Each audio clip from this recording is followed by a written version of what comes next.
আজকে খুব সহজে বাড়িতে কামরাঙা পিঠে বা মিষ্টি বলতে পারো তৈরি করে তোমাদের সামনে শেয়ার করলাম। কতটা মুচমুচে আর কতটা রসালো সেটা না দেখলে আর না তৈরি করলে বুঝতেই পারবে না। ভিডিওটা শুরু করি। আজ আমি তোমাদের সামনে বানাবো আমরা যে কামরাঙা খেয়ে থাকি, তো সেই কামরাঙা পিঠে বলো, কামরাঙা মিষ্টি বলো, তোমরা যে ভাষায় ডাকবে, তো যেটা তোমাদের সামনে আজকে শেয়ার করব, তো তোমরা দেখলেই বুঝতে পারবে সেই কামরাঙা মিষ্টি বা পিঠে আজকে তোমাদের সামনে তৈরি করে দেখাবো। তো চলো ভিডিওটা দেখতে থাকো। আজকের ভিডিওটা আশা করব তোমাদের কাছে ভালো লাগবে, পুরো ভিডিও দেখার অনুরোধ রইল। তো আজকের কিন্তু ভিডিওটা তোমাদের কাছে দেখেই মনে হচ্ছে হয়তো অনেকটা কঠিন ব্যাপার, খুবই সহজ। বাড়িতে যারা বাচ্চা আছে তারাও পর্যন্ত একবার যদি দেখে এই ভিডিওটা, মানে অসম্ভব মজাদার এই রেসিপিটা। তো এই কামরাঙা পিঠে বা মিষ্টি তৈরি করতে যে কেউ, বাড়ির যে কেউ একবার যদি দেখে ফেলে সেই পারবে। তো চলো এখন ভিডিওটা শুরু করি। কামরাঙার এই পিঠেটা তৈরি করার জন্য আমি কিন্তু প্রথমেই এখানে নিয়ে নেব ময়দা। তোমরা চাইলে কিন্তু এটা আটা দিয়েও করতে পারো। তার জন্য আমি এখানে একটা বাটি মাপ করে ময়দাটা নিয়ে নেব। আমি এখানে প্রথমে এক বাটি, আমি এখানে 2 বাটি ময়দা নিলাম। পরিমাণ মতো লবণ দিয়ে দিলাম। আমি সাদা তেল দিয়ে দিচ্ছি 4 চামচ।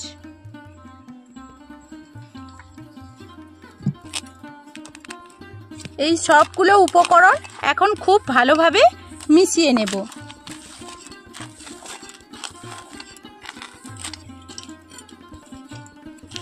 এখন আমি খুব ভালোভাবে মাখিয়ে নিয়েছি। এখন এখানে নিয়ে নেব একটা ডিম, আমি ফাটিয়ে নিচ্ছি।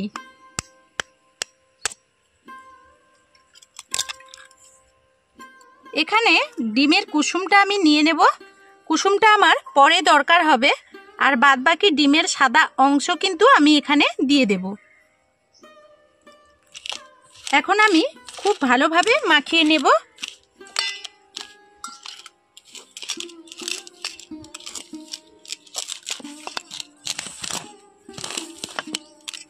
তো এখন এই মিশ্রণটা খুব ভালোভাবে আমি মাখিয়ে নিয়েছি। এখানে অল্প অল্প বাড়িতে যে নর্মাল জল সেটাই দেব, কোনো রকম গরম জল এখানে আমি ব্যবহার করিনি। অল্প অল্প জল দিয়ে সুন্দর একটা ডো আমি তৈরি করে নেব। এখন আমি দেখো এটাকে এরকম করে খুব ভালোভাবে মেখে নিয়েছি।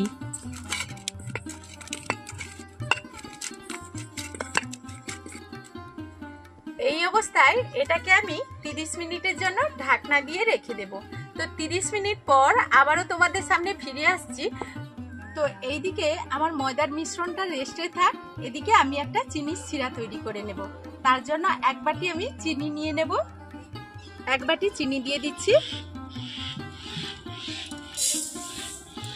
এক বাটি চিনির জন্য আমি এখানে দিয়ে দিচ্ছি 2 বাটি জল।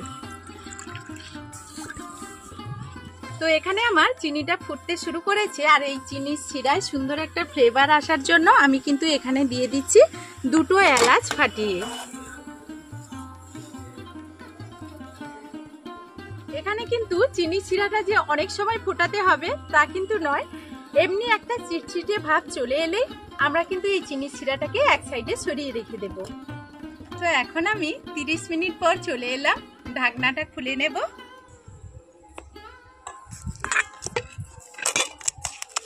তো এখন আরেকটু ভালো করে আমি মেখে নেব। তো এখন আমি খুব ভালোভাবেই এটা একটু দেবে নিয়েছি। এখন এটাকে এইরকম তোমরা বেলনির ওপরে, চাকতির ওপরে কিন্তু বেলে নিতে পারো। তো আমার চাকতিটা ছোট, এটা একটু বড় করে বেলবো। তো আমি এখানে একটু বাসন নিয়ে নিয়েছি, এই বাসনের ওপরেই কিন্তু এইভাবে বেলে নেব। তো এখন এখানে দিয়ে দিচ্ছি একটু ময়দা। তো আমি এখানে ময়দা দিয়ে বেলে নিচ্ছি। তো আমার বাসনের থেকেও এটা কিন্তু বড় হয়ে গেছে, এই জন্য একটু একটু বেলে নিয়ে আমি এরকম করে মুড়ে নিয়েছি। তো যাই হোক, এই রকম ঘনত্বের কিন্তু করতে হবে।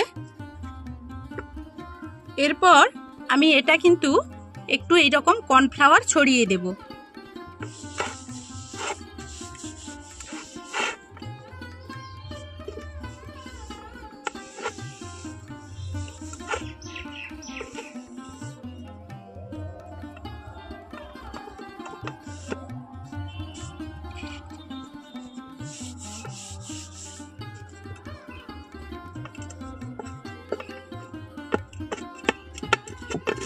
এই অবস্থায় আবারও এটাকে আমি 10 মিনিটের জন্য রেস্টে রেখে দেব।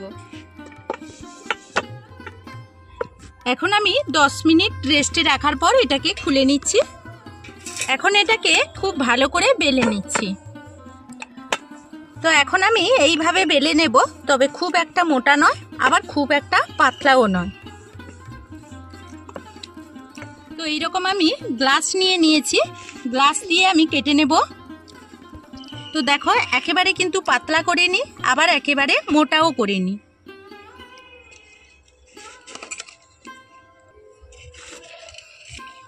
এখন আমি এখানে কিছুটা কেটে নিয়েছি, বাদ বাকিগুলো আবারও কেটে নেব। তো এইগুলো একটু লম্বা টাইপের হবে, আর একটু আমি লম্বা করে নিচ্ছি। তো জাস্ট এইভাবেই আমি একটা একটা করে নিচ্ছি। একটা আমি তোমাদেরকে দেখিয়ে দিচ্ছি।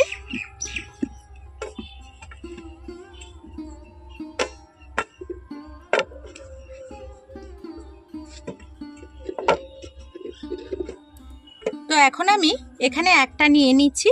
আমি যে তোমাদের বলেছিলাম ডিমের কুসুমটা পরে আমি কাজে লাগাবো, সেই ডিমের কুসুমটা এখন কিন্তু এইভাবে লাগিয়ে দিচ্ছি। এখানে আবারও একটা আমি লাগিয়ে দিচ্ছি।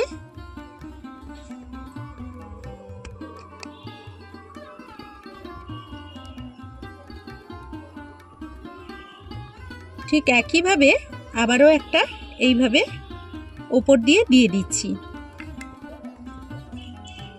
প্রথমে একটু অসুবিধে হলে কি হয়েছে, এই পিঠেটা বা এই মিষ্টি তোমরা হয়তো অনেকে পিঠে বলবে, আবার অনেকে মিষ্টিও বলবে। এটা যখন আমরা রেডি করে নেব তখন কিন্তু সব কষ্ট দূর হয়ে যাবে। কিচ্ছু কষ্ট নয়, একটু সময়ের প্রয়োজন।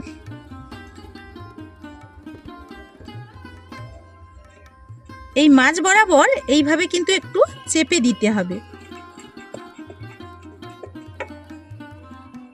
এখন আমি এখানে উপর দিয়ে একটা কাঠি আর নিচ দিয়ে একটা কাঠি নিয়ে নিচ্ছি।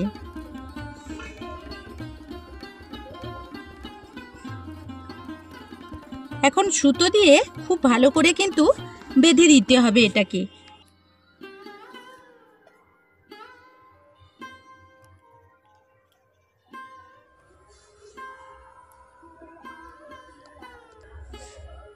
তো এইভাবে কিন্তু সুতোগুলো একটু কেটে নেব, এইভাবেই সবগুলো রেডি করে নেব।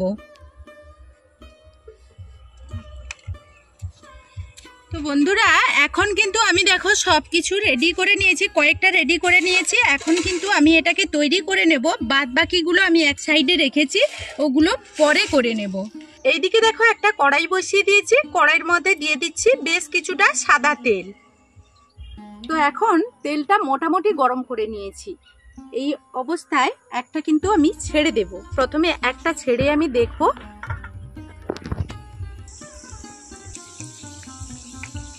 হালকা আছে এগুলোকে ভাজতে হবে, আর যখনই কিন্তু এইগুলো এইভাবে ফুলতে শুরু করবে তখন কিন্তু আমরা এইভাবে তেল ছিটিয়ে দিব। আর দেখো কত সুন্দর হয়ে কিন্তু ফুলে যাচ্ছে।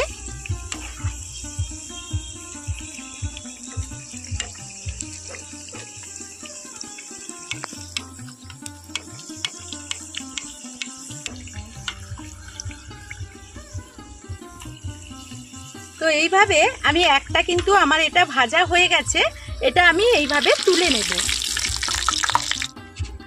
তো এখন আমি এখানে দুটো দিয়ে দেব, এইভাবে কিন্তু ভেজে নেব। আর বন্ধুরা দেখো কত সুন্দরভাবে কিন্তু এইগুলো এখন রেডি হয়ে যাচ্ছে।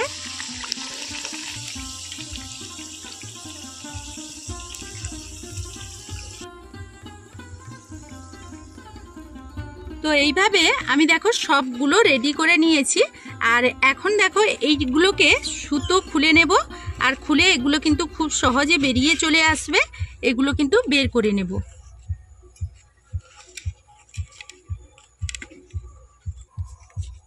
তো এইভাবে কিন্তু সুতোগুলো খুলে নেওয়ার পর সবগুলো খুব সহজে কিন্তু খুলে চলে আসবে। আর এগুলো এখন ভীষণ গরম আছে। তো এই গরম অবস্থায় আমি কিন্তু এখানে চিনির শিরাটা দিয়ে দিচ্ছি। তো বন্ধুরা খুব সহজে কিন্তু আমরা কামরাঙা পিঠে বা মিষ্টি তৈরি করে নিলাম। এইভাবেই কামরাঙা পিঠে বা মিষ্টি তোমরা খুব সহজে তৈরি করে নিতে পারবে। আর এটাকে আমরা গ্রাম বাংলায় কিন্তু অনেকে বলে থাকি এই রকম একটা সবজির মতো পাওয়া যায় যেটা টক হয়, আমরা অনেকেই টক করে খাই, সেটাকে আমরা গ্রামের ঘরোয়া ভাষায় বলে থাকি করভাঙ্গা। তো সেই রকম হয়েছে কিনা দেখো, এবং মাঝখানটাও তোমরা খুলে তোমাদেরকে দেখিয়ে দিচ্ছি সেই রকম অবিকল হয়েছে কিনা দেখো। তো বন্ধুরা আজকের মতো ভিডিওটা এই পর্যন্ত।